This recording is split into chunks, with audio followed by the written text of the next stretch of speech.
Presidente, governadores, senadores, deputados federais, deputados estaduais. No próximo dia 7 de outubro, mais de 144 milhões de brasileiros irão às urnas de todo o país para eleger os representantes desses cargos para os próximos 4 anos. Em meio a investigações de corrupção e pesquisas de intenção de voto, 2018 promete ser um ano agitado no cenário político. E é sobre isso que nós vamos conversar no programa de hoje. Fique ligado, o Dois Pontos está no ar. Brazil not as a regional power, but as a global power. A democracia se fala a verdade. Habemos Papa. É o Dia Nacional em Defesa da Democracia contra o retrocesso.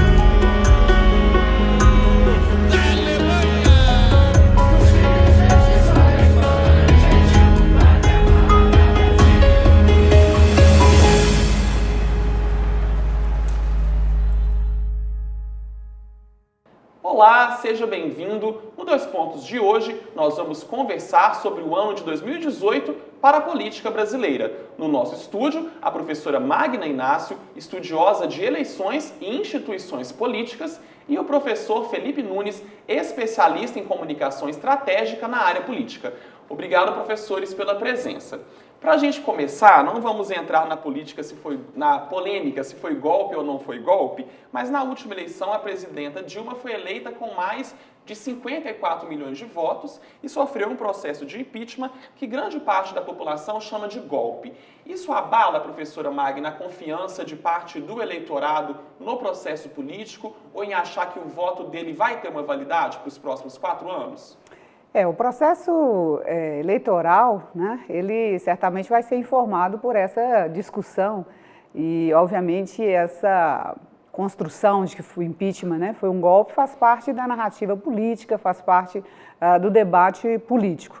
Obviamente, nós tivemos um processo regulado pela legislação, pelas regras que nós temos e, de forma alguma, eu concordaria com a ideia de que se trata de um golpe. Mas, de fato, o processo ele foi incorporado, né, ao debate político e informará, sim, o processo eleitoral. Eu creio que essa discussão ela vai ser, de alguma forma, secundarizada pelo debate que deve ser, né, o ponto principal, a grande polêmica dessa eleição, que é a discussão sobre a inegibilidade ou não do candidato Lula.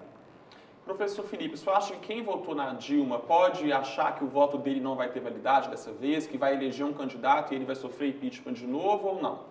Não, eu acho que não. Eu acho que o que vai acontecer é que essa narrativa construída pelo grupo político em volta do ex-presidente Lula vai dar força para que esse eleitorado tente buscar uma solução no seu campo ideológico, né? Quer dizer, a ideia de que foi golpe, que tem ganhado nas pesquisas de opinião um aumento significativo, né? A última pesquisa que eu li a respeito desse assunto mostra que alguma coisa em torno de 60% da população, pelo menos em Minas Gerais, se eu não me engano, já concorda com a ideia de que foi um golpe. Então, a narrativa ganhou sustentação na opinião pública, de certa maneira. Eu acho que isso vai informar o debate, mas de modo nenhum as pessoas vão achar, na minha avaliação, que porque houve um processo de impeachment num determinado momento, haveria outro, e com isso você teria um abalo do sistema político. Eu vejo, na verdade, o contrário. O que vai acontecer é que as pessoas estão ansiosas por uma nova eleição para ver se essa crise política que se instaurou desde 2014 passe a ter assim, o seu último capítulo na eleição, né, onde se decidirá um novo grupo político, uma nova amarração política para governar o Brasil nos próximos 4 anos. Então, eu acho que a narrativa vai dar sustentação a um grupo, né? O grupo está mais à esquerda, mas não vai abalar a confiança das pessoas no processo eleitoral. Que no Brasil, felizmente, a gente tem uma confiança muito grande no sistema, na formulação dos processos. Agora, professora Magna, além dessa questão da confiança no processo eleitoral, que a gente falou agora um pouquinho, tem também a confiança na classe política. Nos últimos anos, o Brasil tem enfrentado as maiores operações anticorrupções de sua história. Como fica a confiança do eleitorado na classe política brasileira, especialmente neste ano de eleições tão importantes? Essa confiança, todas as pesquisas têm demonstrado, né, e é visível, né, nas ruas, em qualquer situação que você esteja conversando com as pessoas, o nível de desconfiança é tremendo em relação aos políticos e os partidos hoje consolidados no país. Isso abre, né, possibilidade, já é possível verificar esse discurso antipolítica, o anti-establishment, né, a oposição àqueles que são conhecidos e são identificados com práticas condenáveis, né, aos olhos dos eleitores. Então, é um cenário em que essa desconfiança, ela abre sim oportunidades, por exemplo, para a entrada de novos candidatos, né, o que nós chamamos dos outsiders, ou de pessoas que estão mais recentes na própria política. Certamente essa é uma eleição que vai ser muito influenciada, muito marcada por toda uma conjunção de fatores, né, por uma oportunidade muito maior para que esse perfil de candidato atrai a atenção do eleitor, né? A própria figura do Bolsonaro parte desse processo. Então, obviamente, essa confiança ela vem abalada não só pelas operações, escândalos de corrupção que têm ocorrido, mas em boa medida também pela própria resposta ou não resposta dos políticos às várias crises, às várias demandas de mudanças por parte do eleitor, que não tem tido ressonância, na devida proporção, não tem tido essa ressonância dentro do Congresso Nacional ou dentro de outras instituições. Agora, professor Felipe, o ministro Fux, ele assumiu agora em fevereiro o Tribunal Superior Eleitoral. A equipe dele já declarou que uma grande atuação, uma grande preocupação do ministro será a questão das fake news, as notícias falsas que têm circulado principalmente na internet e que a equipe dele acredita que pode influenciar o voto do cidadão. Como que vai se dar isso nessa eleição, professor? Em especial nas redes sociais. Esse é um assunto interessante porque a gente vem numa mudança contínua na comunicação política no mundo inteiro, né? Recentemente, todo mundo deve estar acompanhando o cenário que colocou o Trump, o presidente americano, numa situação muito constrangedora, né? Desde sua eleição, ele tem tido dificuldade de explicar algumas das ações que foram do âmbito pessoal que aconteceram durante a eleição. E mais recentemente foi publicado um livro do seu estrategista, do seu comandante de comunicação, em que aponta uma série de desvios, digamos assim, na condução da comunicação lá. E claro que isso vai chegar no Brasil, são dois sistemas presidencialistas, países, tanto os Estados Unidos quanto o Brasil, muito continentais, com populações, eleitorados muito grandes, né? E com alta influência e acesso de redes sociais. Para que você tenha ideia, no Brasil, o percentual de eleitores que utiliza o Facebook, se não diariamente, mas muitas vezes por semana, chega na casa dos 70%. Nós estamos falando de um nível muito alto. Quando a gente fala de WhatsApp, isso também está lá em cima, né? Os níveis são muito altos. O que significa isso? Significa que a comunicação está mudando, né? A lógica de campanha que você tinha, que era muito focada só na televisão, e nos programas eleitorais gratuitos, né, que iam para a rede nacional, vão passar agora a ser permeados por esse outro mecanismo de comunicação direto entre o candidato e os seus seguidores, né, tanto os haters, que são os que odeiam aquele candidato, quanto os seus lovers, né, os que adoram e vão curtir sempre a página. Então, eu acho que as redes vão ter um papel importante nessa comunicação direta, na exposição da tradução da verdade de cada candidato. Agora, do mesmo jeito que isso traz um ponto positivo, que é essa exposição e esse canal direto, eu acho que também traz um ponto negativo, né? Que é a possibilidade de uma construção apócrifa de material que você não sabe de onde vem. E é muito difícil, eu vejo com muito... eu fico um pouco preocupado com essa atuação que o TSE acha que pode ter, de que vai controlar, ou que vai, de alguma forma, julgar o que é fake e o que não é fake, né? Por que da minha preocupação? Nós sabemos que o viés de opinião e o viés de informação, ele sempre existiu e sempre vai existir. Eu acho, inclusive, muito perigoso que no Brasil a gente tenha veículos de comunicação que se digam totalmente isentos. Eu acho que isenção é diferente de neutralidade, né? E nesse caso específico, o TSE agir como um mecanismo que vai carimbar validar ou não um determinado tipo de informação, me soa um pouco querer influenciar de alguma maneira a eleição. Isso eu não vejo com bons olhos. O que eu acho que a gente tem que fazer, e isso sim eu vejo com bons olhos, é uma organização da sociedade, dos partidos inclusive, das universidades, para criar um certo observatório do que vai acontecer no mundo político esse ano, né? O que tem de pesquisa de opinião publicada, que é fake news há muitos anos, e isso não é questionado, me preocupa, claro, né? Mas faz parte do jogo político. O que você tem de noticiário também, que é fake news há muitos anos oficial, e também não é questionado, também me preocupa. Acho que o papel do TSE nesse caso tem que ser o de, quer dizer, olhar para o processo e garantir que o rigor da implementação da lei e o rigor e a organização do processo eleitoral aconteça de maneira o mais razoável, né, e sob todos os amparos legais. Mas essa influência sobre fake news me preocupa um pouco. Acho que vai acontecer, né, com todos os candidatos, vai fazer parte um pouco da estratégia de todo mundo. E vai ser interessante olhar para o mundo sabendo que esse componente estará presente, né?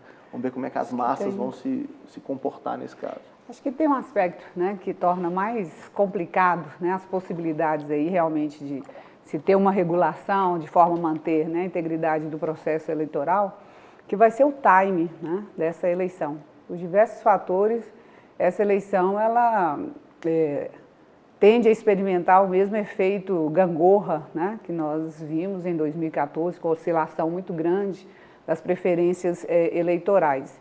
Então, nós temos, né, definição de candidatos no início de agosto e a possibilidade de mudança, né, no dia 17 de setembro, que é a data final para julgamento dos registros das candidaturas e a possibilidade de mudanças, né, de candidatos às vésperas da eleição. Então, esse time do processo eleitoral, ele vai tornar muito mais difícil, né, para esses agentes externos, principalmente as autoridades eleitorais, conseguirem acompanhar, né, e mesmo implementar mecanismos, porque a gente deve ter uma movimentação muito forte aí no meados do mês de setembro até a data de eleição, que dificilmente essas instituições conseguiriam responder a depender do volume, né, desse tipo de atividade. Agora, como que o eleitor, então, professora, pode agir ao receber uma informação no WhatsApp de um candidato que ele às vezes pensa em votar ou de um candidato que ele não pensa em votar? Vai ter que partir do cidadão essa confirmação das informações? Eu acho que isso que o Felipe está chamando a atenção, né? Essa mobilização por parte da própria sociedade civil, de organizações e dos próprios partidos, esse vai ser um contraponto importante, né? Imagino que todas as candidaturas vão estar se organizando, né, para desconstruir imagens, informações que venham, que são inverídicas ou que sejam parciais e comprometam a candidatura de cada um desses candidatos. Eu acho que esse tipo de mecanismo ele vai ser mais determinante, né, do que essa capacidade das instituições de responderem de forma eficiente e rápida, né, num ambiente que é, inclusive, de um número muito maior de candidatos do que nós tivemos nas outras eleições, né? Então, eu acho que é um cenário muito pouco propício, né, para uma atuação eficiente do TSE. É louvável, é desejável essa movimentação, mas certamente essa eleição coloca desafios muito maiores para esse tipo de iniciativa. Não, e pode haver, se você me permite, pode haver frustrações muito grandes, se a expectativa for de que, de fato, o TSE vá conseguir desempenhar um papel de checks and balances institucional das eleições, né, dos pesos e contrapesos. Porque, como a professora acabou de ressaltar, e eu concordo, é uma eleição muito atípica, dado o que aconteceu no Brasil nos últimos anos, né? Desde 2013, com as manifestações, uma eleição muito polarizada, decidida do ponto de vista da maneira como todos nós lemos a eleição nos últimos minutos, né? Quando aquela chamada virada no final da apuração, com os escândalos, somado ao processo de impeachment, quer dizer, é uma eleição que traz muita expectativa para o eleitorado, que na verdade é quem está sofrendo mais com tudo isso, né? O fato de termos desemprego, o fato de termos uma discussão sobre perspectiva, eu acho que é o que angustia todo mundo, né? Desde empresários quanto os trabalhadores, os cidadãos comuns. Então é uma eleição que traz muita expectativa. O que eu acho que vai acontecer, professor, é que se nas campanhas eleitorais da década de 50, você tinha lá o famoso editor que cortava as fitas, né, e editava quase na mão os filmes dos candidatos antes de ir para a TV, o que a gente deve ter esse ano são estruturas montadas, núcleos dentro das campanhas, só para combater fake news. Né? Por quê? Porque a velocidade com que essa informação circula para destruir um candidato é muito mais rápido do que a capacidade do TSE de dar uma resposta, isso aqui vale ou isso não vale. Então as campanhas isso vai fazer parte do jogo político, da maneira como a comunicação vai trabalhar esses temas. Mas você acha que o horário político pode, então, o horário político que eu falo assim, na televisão, que é o veículo de comunicação que chega à maior parte da população no país, você acha que pode chegar ao ponto do horário político na televisão ter menos peso do que correntes de WhatsApp, por exemplo? Eu acho que a TV vai continuar tendo o papel fundamental de organizar o debate. Eu costumo dizer que a eleição não é disputada no abstrato, a eleição é disputada no concreto. A gente não vota em quem a gente gostaria, a gente vota em quem é candidato. Entre aquelas opções que são dadas no cardápio eleitoral, você tem que escolher o menos pior, às vezes, ou o que você gosta mais. Então a TV vai funcionar como o mecanismo poderoso que tem, assim como o rádio, de demonstrar a comparação entre os candidatos. O que acha aquilo e o que acha aquilo outro, e o que os diferencia do ponto de vista dos atributos pessoais e, claro, das suas ideias. Mas nos últimos dias da eleição, principalmente, e aí eu estou pensando nos últimos 4, 5 dias, eu tenho certeza que as campanhas vão estar preparadas para criar movimentos, eu vou chamar aqui de artificiais, em torno de desconstrução de candidaturas. Vamos imaginar um cenário hoje, no caso do ex-presidente Lula, que está todo esse imbróglio, é candidato, não é candidato, hoje não é candidato, mas diz que continua sendo. Dependendo de como esse processo judicial acontecer, até o dia 17 de setembro, o ex-presidente Lula estará na urna eleitoral. Os últimos 15 dias de campanha, portanto, se o Lula conseguir todo esse processo e chegar na boca da eleição com essa possibilidade, será de intensa movimentação nas redes para desconstruir ou construir quem seria o próximo, o sucessor do Lula nessa eleição. Então, esses últimos dias eu acho que vão ser decisivos, muito mais nas redes do que na televisão em si, no programa eleitoral tradicional. Agora, professora Magna, alguns especialistas em política têm apontado em alguns artigos que desde 1994 as eleições no Brasil foram sempre polarizadas entre PT e PSDB. A senhora acha que nas eleições deste ano agora, de 2018, a gente vai continuar tendo essa polarização? Veja bem, essa polarização, ela não é uma polarização relacionada só a esses dois partidos. O tipo de sistema eleitoral que nós temos, que é uma eleição presidencial em 2 turnos, é um tipo de regra que favorece a polarização em torno dos 2 principais candidatos mais competitivos. Ao longo desse período, PT e PSDB se viabilizaram, até pela experiência de terem elegido presidentes ao longo desse processo. Eles se firmaram nesse campo como os principais partidos presidenciáveis. Obviamente, essa eleição precedida por escândalos que afetaram os 2 partidos, o impeachment que levou à saída do PT da presidência, isso reduz, digamos, as perspectivas de uma polarização entre esses dois partidos. Mas certamente nós caminhamos aí para a construção de 2 candidaturas mais viáveis, possivelmente uma terceira. Nós já temos a última eleição, foi marcada pela competitividade do terceiro candidato, a gangorra no final da eleição. É possível que a gente tenha pressão pela essa tipicidade dessa eleição. Muitos candidatos e, de fato, eu acho que isso que vai marcar essa eleição, que vai ser uma certa instabilidade do jogo político, a depender da solução do caso Lula. Em persistindo a candidatura, né, e não havendo uma decisão definitiva que leve à declaração de inegibilidade pela ficha limpa, a persistência, né, da candidatura dele até pelo menos 17 de setembro, ou até o final, né, isso vai gerar uma instabilidade e uma movimentação importante entre os candidatos e pode ser que a gente tenha uma pulverização maior aí dessa votação, ou seja, o cenário caminha para polarização só mesmo na fase final desse processo. Agora, um ponto importante é que eleição ela é jogada em dois níveis, né?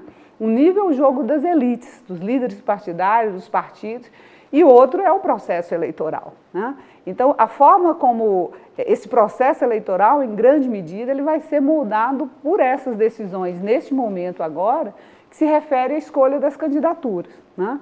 Então, nós temos aí ainda muita movimentação nesse primeiro nível, nesse primeiro campo, que é como que os partidos irão reagir à situação, né, à incerteza da candidatura Lula, né, se irão continuar apoiando, construindo uma aliança nesse campo. A sinalização é que não, né, que esses partidos vão investir em candidaturas próprias. Então, a depender das decisões nesse campo, nós podemos caminhar para essa polarização ou não, né? O eleitor vai reagir às decisões tomadas, antes de tudo, na definição dessas candidaturas. Então, certamente, um quadro de polarização é mais difícil nesse cenário, né, por causa do número, a expectativa que nós temos hoje, né, de um número maior de candidatos, né, e candidatos que não têm esse legado, essa reputação, né, vão ter que construir isso da campanha e pode se revelar menos competitivos do que parecem hoje. Agora, professor Felipe, as alianças políticas com o PMDB em específico, elas foram responsáveis por levar vários candidatos a chegar até o poder. Mas o PMDB, no último processo de impeachment, foi um dos principais articuladores, né? O vice foi um articulador para a saída da presidenta da República. O senhor acha que isso vai abalar a relação entre os partidos para ter o PMDB como um apoiador, como um parceiro? A sua pergunta remete a uma pergunta um pouco maior do que essa, que tem a ver com como é que funciona o sistema político brasileiro federativo, né? Nós temos eleições municipais, estaduais e no nível nacional, e já se tentou diversas vezes com mecanismos institucionais ou por regras informais, de alguma maneira uniformizar esse processo de aliança. A primeira coisa que eu acho é que as eleições nos estados este ano não passarão necessariamente pelo jogo nacional, né? Esse alinhamento que já se tentou no passado, eu acho que esse ano é impossível, exatamente pelo que você acaba de descrever, né? O jogo nacional está muito marcado, tanto na cabeça, né, na opinião pública, na cabeça das pessoas, quanto nas lideranças políticas nacionais, por esse processo de rompimento que houve no nível nacional, né, em que a narrativa é de que o vice tentou alguma coisa contra a presidente e por aí vai.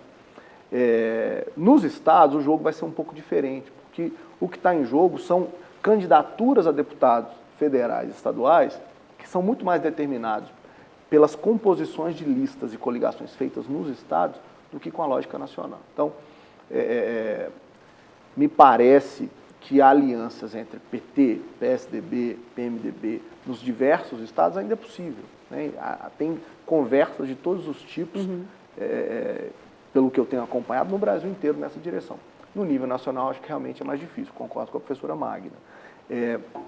O PT, que na minha avaliação, por conta exatamente desse cálculo de segundo turno, vai para uma candidatura independente, né, tentando compor com alguns partidos de esquerda, mas apostando sobretudo na liderança, no carisma e no recall, eu diria talvez na saudade do governo do presidente Lula, né, apostando nessa ideia de que podemos reconstruir aquele processo anterior.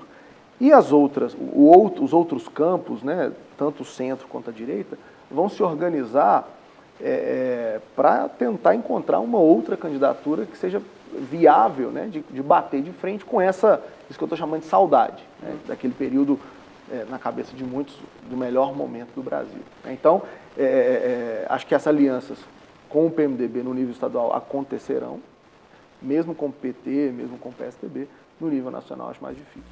Agora, professora Magna, por falar no PMDB, no comecinho do mês de fevereiro, final de janeiro, começo de fevereiro, o presidente Michel Temer, ele afirmou em entrevista à Rede TV que ele só vai decidir se será candidato ou não em junho. Ele é o presidente que, de acordo com o Ibope, tem alcançado os níveis mais baixos de aprovação no país. A senhora acha que tem alguma viabilidade, uma possível candidatura do Michel Temer à presidência? Veja bem, o PMDB, né, historicamente, quer dizer, pós-Sarney, se manteve distante da disputa presidencial justamente por priorizar um outro cálculo, né, que é a manutenção da sua máquina, da sua base nos municípios e nos estados. Então, a participação em uma aliança, né, uma coalizão no nível federal era algo suficiente para atender as demandas do partido sem assumir os ônus, né, os custos de uma candidatura presidencial.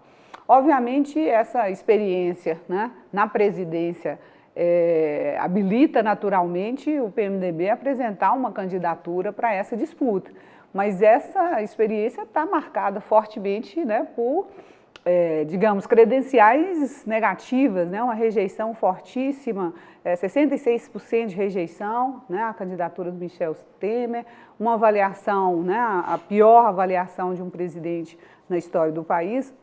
Isso certamente afetará os cálculos, se não do Michel Temer, do partido, né? Em termos do risco que isso pode representar, insistir numa candidatura com essas credenciais e num momento tão difícil, né? Eu acho que a gente tem um cenário, a expectativa aí é que o desempenho do governo, principalmente no campo econômico, na condução das reformas, o habilitasse, né, como uma via, né, alternativa a outros candidatos. Ainda que a economia, né, venha melhorando, o impacto principal que poderia ter feito seria o desemprego, né, que é o último fator que vai ser impactado por uma melhora da economia e certamente não há tempo de repercutir no processo eleitoral. Então, um cenário muito difícil, muito diferente, né, daquele experimentado por Fernando Henrique Cardoso, o governo Itamar, que se beneficiou de uma experiência curta no governo, mas muito bem sucedida, né, e que, de fato, confirmou a eleição do então candidato Fernando Henrique Cardoso. Então, acho que o partido, né, para além do desejo do Michel Temer e do grupo que o apoia mais diretamente na presidência, tem toda uma máquina partidária que depende, né, do sucesso dessa eleição e principalmente considerando que para a eleição de 2020 não teremos coligações, né,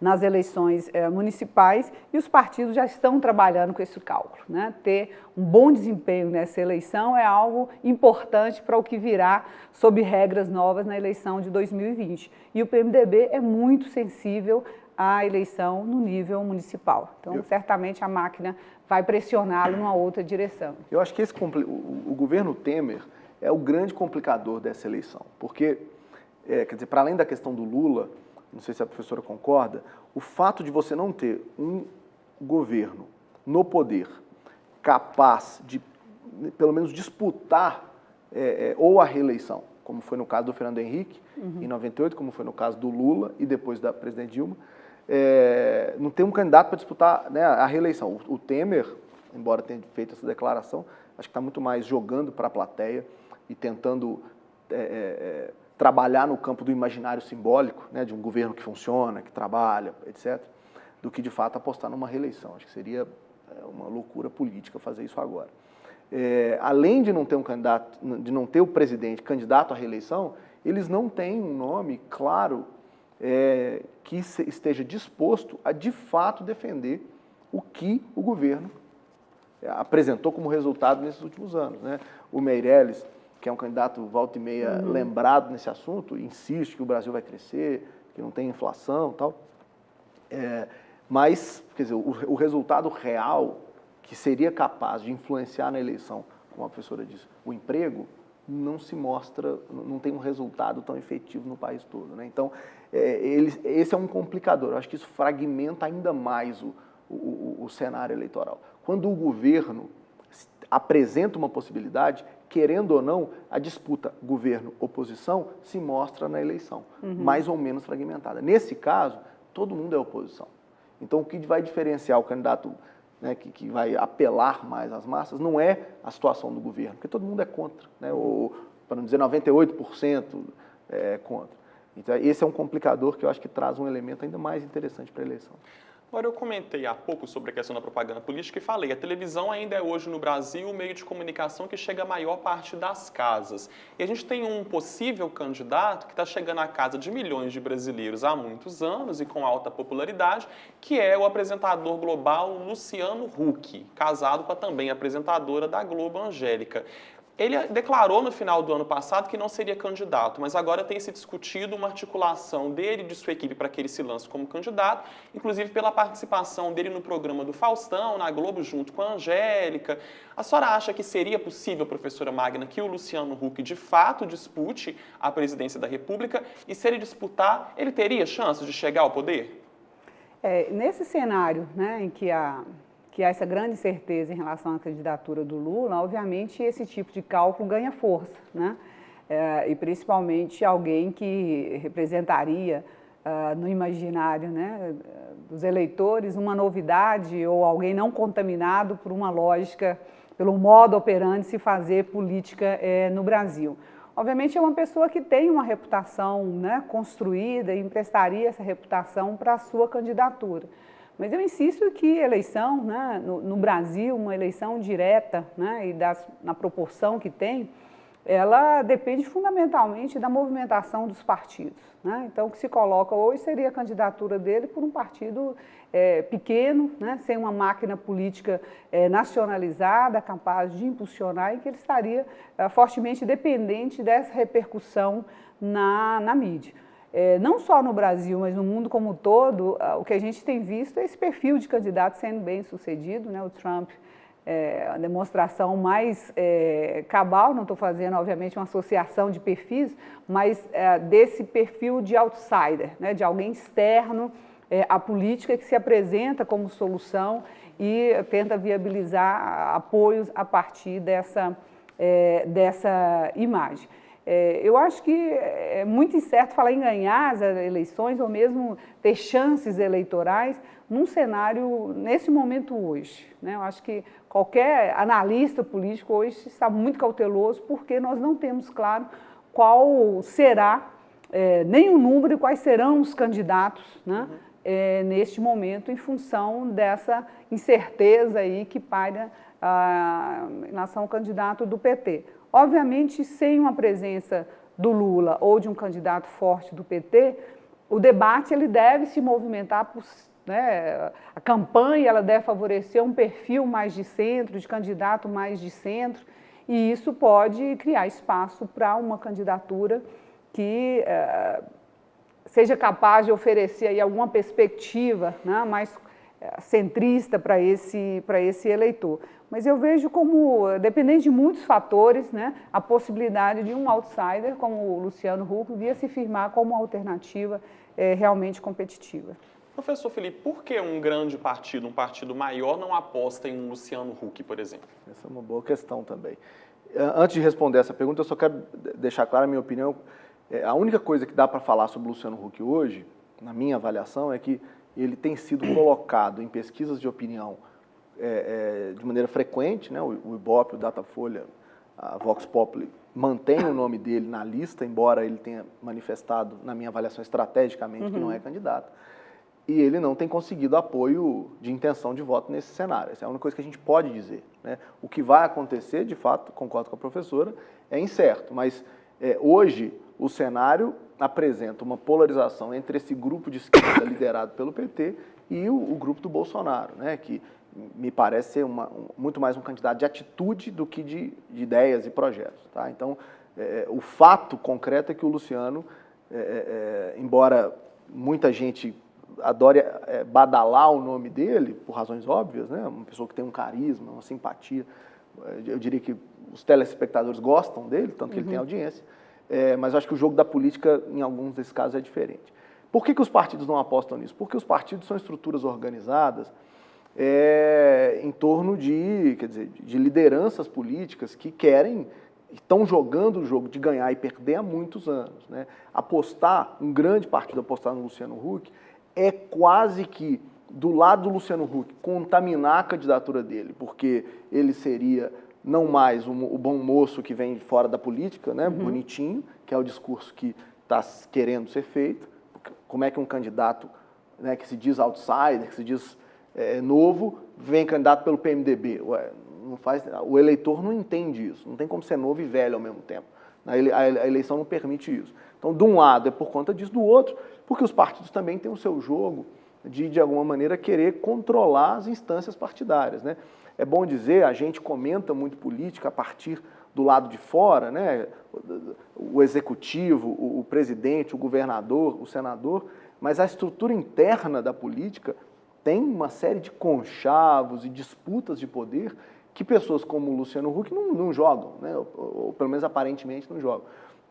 Outro dia eu estava olhando já na lógica dos fake news e na lógica de impactar o nome do Luciano Huck, a associação que é feita dele com Aécio Neves, por conta daquela famosa foto da derrota de 2014. Quer dizer, o Huck ainda é alguém que está nesse processo, digamos, protegido. A partir do momento que você é candidato, o volume de movimentações e de manifestações da oposição a você para te tirar do jogo são relevantes. Então, acho que tem um pouco desses dois componentes.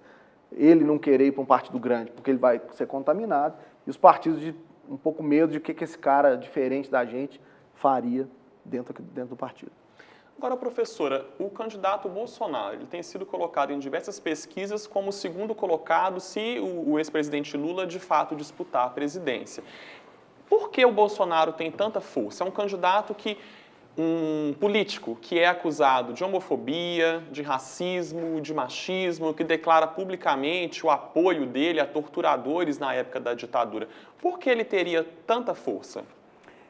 O Bolsonaro, ele consegue seduzir, né, e atrair um eleitorado que estaria entre os mais descontentes, né, com o sistema político e principalmente carente de lideranças fortes, né? É inegável que o Bolsonaro se coloca como uma alternativa de alguém que tem algo a dizer, que tem o que responder, que tem o que fazer uma vez no governo. Obviamente, a candidatura do Bolsonaro está associada, sim, ao crescimento de um certo conservadorismo político, né, no Brasil, no período recente. Isso, obviamente, num contexto em que muitas políticas foram introduzidas, políticas para as minorias que criaram resistências, colocaram, né, deram saliência a alguns pontos que são de conflito ainda no Brasil, e ele acaba sendo alguém que mobiliza esse perfil de eleitorado. Agora, o que a gente vê em termos de perspectivas eleitoral, né, as intenções estão relativamente estacionadas, ali em torno de 15%, 17%, né, e o Bolsonaro, ele tem uma candidatura, né, dele para se viabilizar, teria, obviamente, que caminhar um pouco em direção ao centro, né? Teria que, de alguma forma, aparecer como viável para esse eleitor não tão radical, não tão localizado à direita ou à extrema direita, né? E esse cenário, na ausência do Lula, se torna mais difícil, né? Porque a disputa no centro vai ser aí, vai ter a competição forte de candidatos do PMDB, se tiver, do PSDB, do próprio PSB, né? E o Bolsonaro, ele teria que se diferenciar desse campo, se radicalizando mais. Ao fazer isso, ele, ao meu ver, se inviabiliza eleitoralmente, né? Então, é um candidato que representa uma certa simbologia, um descontentamento, né, com a política brasileira, mas é uma candidatura que certamente vai influenciar os outros candidatos em pautas específicas, mas as chances dela vai depender muito de como esse campo vai se estruturar. Magna, o que mais me chama a atenção na postura do Bolsonaro e na viabilidade que ele tem hoje na eleição é o fato de que o Bolsonaro se apresenta como um candidato de atitude. Né? Assim, é interessante na sua pergunta a ideia de que não, mas ele pensa isso, pensa aquilo e tal. Eu não acho que a eleição tem nada a ver com o que a gente pensa.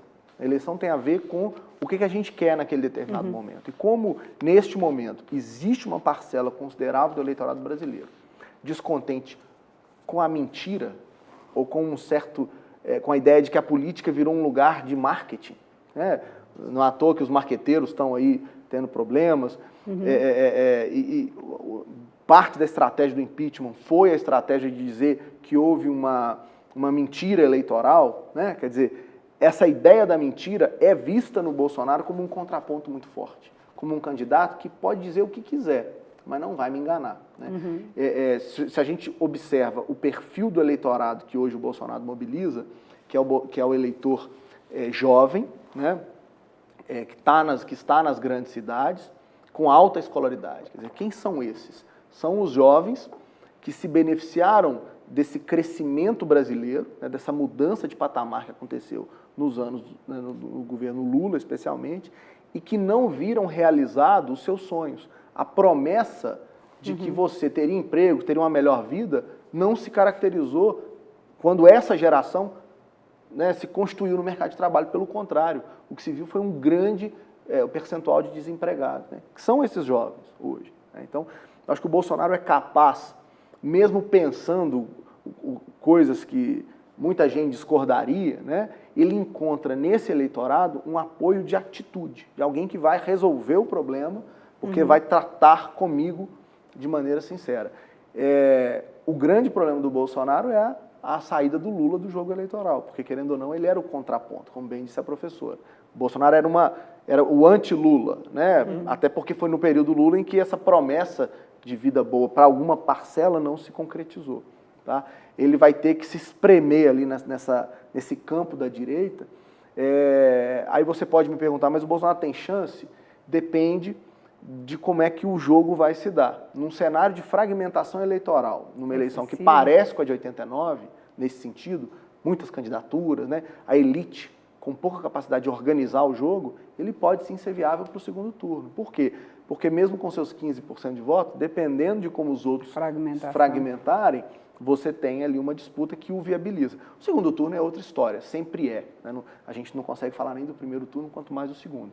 Mas eu acho que há um cenário real de uma candidatura do Bolsonaro chegar ao segundo turno, se ele conseguir resolver os problemas básicos que tem a ver com os partidos, né? Encontrar um lugar que o aceite como candidato e que vai topar fazer o jogo dele durante a eleição. Ora, por falar em 89, o ex-presidente Collor, que foi o primeiro presidente que sofreu um processo de impeachment, ele anunciou oficialmente a candidatura à presidência. Professora Magna, o que apresenta essa tentativa do presidente Collor de voltar ao poder? Sei que está difícil falar em quem teria chance, mas ele teria alguma chance? É um cenário, né, eu acho que passa muito mais por um desejo do Collor de retomar um certo lugar, né, na história, de reconstruir a sua imagem, né, junto ao eleitor nacional, mas não vejo possibilidades aí de ele aglutinar forças políticas, né, nem ter uma repercussão junto ao eleitorado que o torne, né, uma candidatura viável. Nesse momento a gente tem muitos ensaios, né? Há um movimento de ensaio que, como eu estava dizendo no início, isso vai se estender até mais do que seria natural em outras eleições, em função dos fatores que nós já discutimos aqui. Mas acho que não sei se confirma, né, como uma candidatura, mesmo uma candidatura que seja viável. Agora, eu acho que a gente precisa ponderar, né, quando a gente fala, é uma eleição parecida com a de 89, sobre certos aspectos, sim, né? Mas nós temos um cenário bastante diferente, que ali era um momento que ainda estava muito contaminado pela lógica de transição e o caráter muito recente dos partidos políticos, né? Nessa eleição, nós temos máquinas consolidadas, um eleitor que já aprendeu a lidar e que já se identifica com esses partidos, né? Então, de certa forma, nós temos, eu acho que ainda tem espaço para coordenação aí por parte das elites, algo que no cenário de 89 era mais difícil, numa eleição em pleno, né, processo de sarnezização do governo que, de fato, anulou qualquer participação ali do presidente no processo eleitoral. Eu acho que tem um elemento que a gente não está considerando, né, ainda de forma mais cuidadosa, que é o fato de que as pessoas todas têm apostado que essa eleição ela vai ser, né, vai girar em torno do tema da corrupção, do envolvimento das pessoas nesse processo, os partidos, o anticorrupção, o novo, Mas acho que tem um elemento também que vai ser uma certa batalha de legados, né? E o Lula certamente é o que mais representa isso, né? Quando ele traz aí a avaliação positiva do governo dele como algo que o qualifica, né? E até justificaria a manutenção do seu nome nessa lista. Eu acho que a gente vai ter aí uma batalha, né, em torno desses legados e principalmente que o PMDB vai poder apresentar algo nesse sentido, né, quer a gente goste ou não, tem aí uma experiência de governo que vai, de alguma forma, informar esse debate, principalmente em função das reformas feitas, né, no último ano do governo. E isso eu acho que pode inviabilizar ou pode dificultar, né, esses outsiders ou alguém como o Bolsonaro de participar mais efetivamente do debate, né, quando entra em cena a política econômica, quais são as perspectivas, né, de reformas. Eu acho que, se não vai ser o principal, esse vai ser uma parte, né, que devidamente explorada por alguns candidatos pode dar um tom um pouco diferente e colocar na berlinda alguns desses candidatos novos. Agora, professor Felipe, para a gente falar aqui de forma objetiva, que o tempo está quase acabando, eu nem falei do Lula ainda. O candidato do PSDB seria, de fato, o Geraldo Alckmin? Ele já perdeu uma vez para o Lula, ele teria força para poder competir com o ex-presidente Lula? O candidato hoje do PSDB parece ser o Alckmin, não tem outra alternativa apresentada no cenário. Eu acho que o governador de São Paulo está tentando, de todas as maneiras, articular uma aliança, apostando na ideia de que o centro, com a ausência do Lula, vai ter espaço, né? E vai tentar defender na eleição a ideia de que uma candidatura equilibrada, disciplinada, né? E com capilaridade no país inteiro, afinal de contas o PSDB é uma máquina política no país todo, ganhou muitas eleições municipais no ano passado, né? Foi um dos partidos que se destacou nesse sentido. Ele está apostando nessa estrutura de máquina, né? Eu volto a dizer, as pesquisas hoje ainda não dão a ele esperança de viabilidade política, né? Mas como a professora Magna bem disse, a coordenação do jogo é que vai determinar isso. Acho que passa em grande medida pelo jogo em Minas Gerais e no Rio de Janeiro, né? Como é que esses estados vão organizar e viabilizar o PSDB nesses dois lugares. Porque, afinal de contas, para viabilizar uma candidatura nacional é preciso ter palanque. Você precisa de alguém fazendo campanha para você em todos os estados, né, nos municípios, e esse talvez seja o grande desafio dessas candidaturas de fora, que é o que ainda dá esperança ao candidato Alckmin, né, ao governador de São Paulo. Professora Magna, de forma objetiva, o presidente Lula, ele é réu em 9 processos. Tem sido acusado, é réu em 9 processos, muitas pessoas o defendem. E o candidato, o político Aécio Neves, foi visto na grande mídia participando de um esquema apontado por corrupção. E isso já minou a candidatura dele. Por que o presidente Lula tem uma imagem tão forte que sobreviveu a ser réu em 9 processos e o Aécio Neves foi tão abalado e já foi descartado pelo PSDB?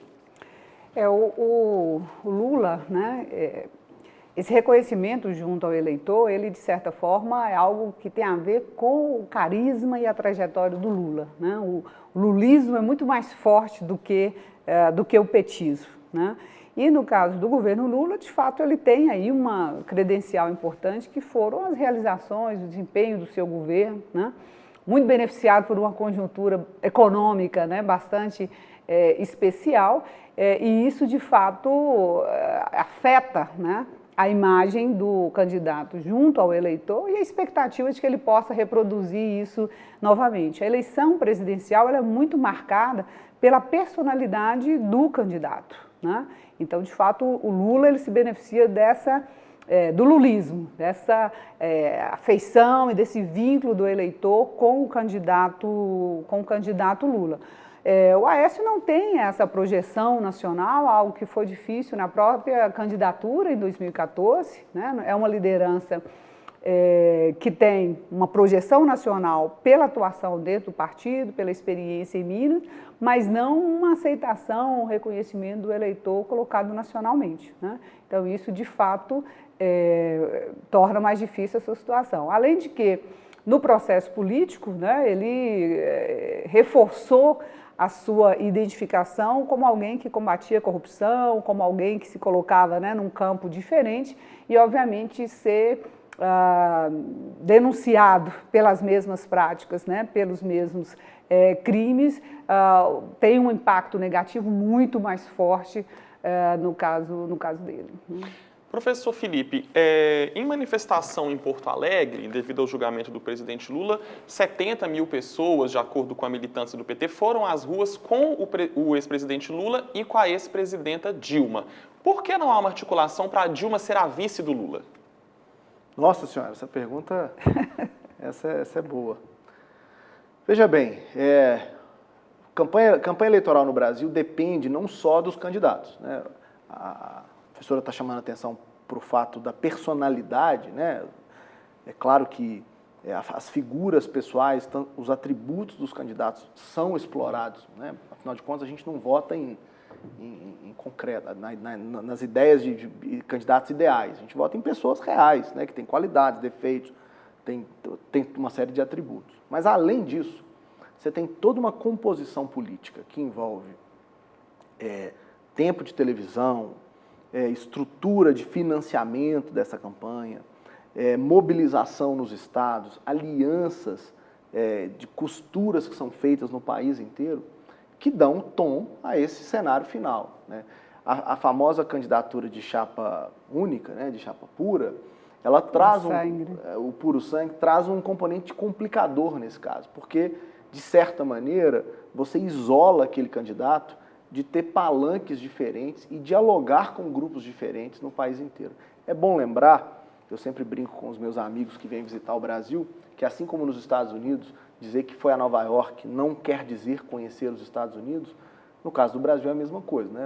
Quem vem ao Rio de Janeiro ou a Belo Horizonte ou a São Paulo não pode dizer que conhece o Brasil. O Brasil é um país gigantesco, com diferenças culturais que importam nesse momento, né? Você tem um componente conservador no interior do Brasil, que é muito diferente do componente das grandes cidades, e todo esse mapa de heterogeneidades precisa ser estudado e são variáveis compostas na hora de montar essas candidaturas. Então, uma candidatura Lula-Dilma, de certa maneira, inviabiliza esse diálogo que é necessário. Ninguém ganha eleição com 30% das intenções de voto. Você precisa ter a maioria dos votos, né? E, para isso, você tem que ser capaz de, claro, manter a sua posição, manter o seu lugar no debate político, mas ser capaz de mostrar que você também é capaz de fazer pontes, né? Num sistema multipartidário como é o nosso, diferente dos Estados Unidos, onde só tem 2 partidos, em que as diferenças regionais são evidentes, a necessidade de fazer pontes nos estados, na construção dessa aliança, é fundamental. Então, acho difícil imaginar isso. E seria, hoje, eu diria, uma surpresa para os analistas políticos imaginar uma composição como essa. Agora, professora Magna, a gente está acabando o tempo.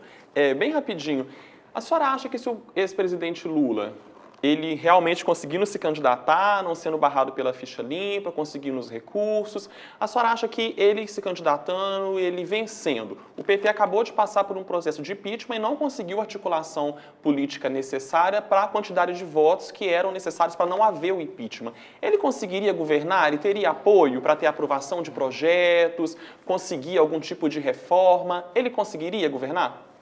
Bom, seria um cenário, né, bastante especial, porque, pelas regras atuais, né, é uma candidatura que só poderia sobreviver com mudanças de regras, né?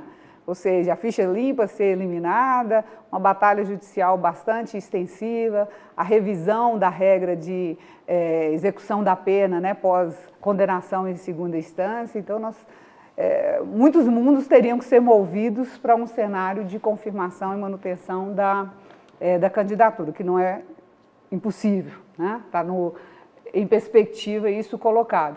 Agora, obviamente, do ponto de vista do processo de governo, nós temos que pensar qual seria a capacidade de governo de um presidente com condenação confirmada, né, em 2 instâncias. Não só do ponto de vista do processo de negociação com os partidos no Congresso, mas do ponto de vista da própria avaliação, né, do jogo democrático por parte dos eleitores. Então, acho que tem uma uma consequência, né, maior, que se refere à própria dinâmica da democracia. E num cenário como esse, a gente certamente, né, um governo Lula, certamente seria um governo que apostaria em muitas mudanças institucionais, né, mudanças para, de certa forma, rever regras que estão hoje organizando o processo político. Professor Felipe, para a gente estar chegando ao fim, só uma penúltima pergunta para o senhor, de forma bem objetiva, professor, que o tempo está acabando mesmo. Se não for o Lula, quem seria o nome do PT? O Jacques Wagner. Acho que não vejo outra possibilidade de nome que não seja ele, por motivos óbvios. Um candidato que representa, de certa maneira, algo que o Lula representa, né, que é esse empoderamento do Nordeste no Brasil, um governador muito bem avaliado, que ganhou de uma tradição, de uma máquina política no Nordeste famosa, né, os Magalhães, Antônio Carlos, ganhou lá 3 vezes, né, no primeiro turno, em alguns desses casos, e um nome que é conhecido no meio político como um nome palatável, né, de boa negociação, de boa conduta. Alguns dizem, inclusive, que a chegada dele no Ministério Dilma auxiliou um pouco na manutenção do governo, né, por ser um nome mais fácil. Eu hoje não vejo outra alternativa que não seja ele. Embora eu acho que a estratégia do PT não será lançar o Jacques Wagner tão cedo, né? A ideia, eu acredito que seja usar toda a sobrevivência possível do governo Lula, né, do presidente Lula, até porque isso favorece, em grande medida, o jogo que vai se dar lá na frente. Agora, para encerrar, professora, bem rapidinho, deixa um recado para quem está em casa, para o eleitor, o que ele deve levar em consideração, como que ele deve escolher o candidato? Eu acho que o fundamental, né, nessa eleição em que ele vai ter que lidar com muitas candidaturas é fazer uma avaliação cuidadosa da trajetória, dos compromissos, né, e principalmente de como o candidato está se organizando para se viabilizar enquanto eleitor. Acho que mais do que o discurso antipolítica, é importante, né, avaliar os compromissos que esse candidato está estabelecendo com o eleitor e com o processo político de forma mais geral. Então, avaliar concretamente, por meio de fontes de informação alternativas, quem é esse candidato, qual é a sua trajetória e quais são os seus compromissos. Professor Felipe, um recado para o eleitor decidir o voto. Primeiro que eu acho difícil dar recado para o eleitor, que eu acho que a gente não tem que ensinar o eleitor a votar. O eleitor é mais sábio do que a gente acha que é. E a posição de cientista político acho que não nos dá essa autoridade. Mas o jogo político requer que o eleitor entenda, né, essa disputa e compare, né, quais são as opções que estão no cardápio, né. Eleição no fundo, um jogo muito mais simples do que a gente imagina. As pessoas sabem o que é bom para elas e eu tenho certeza saberão identificar as qualidades e os defeitos que interessam a seus grupos, a seus segmentos na sociedade.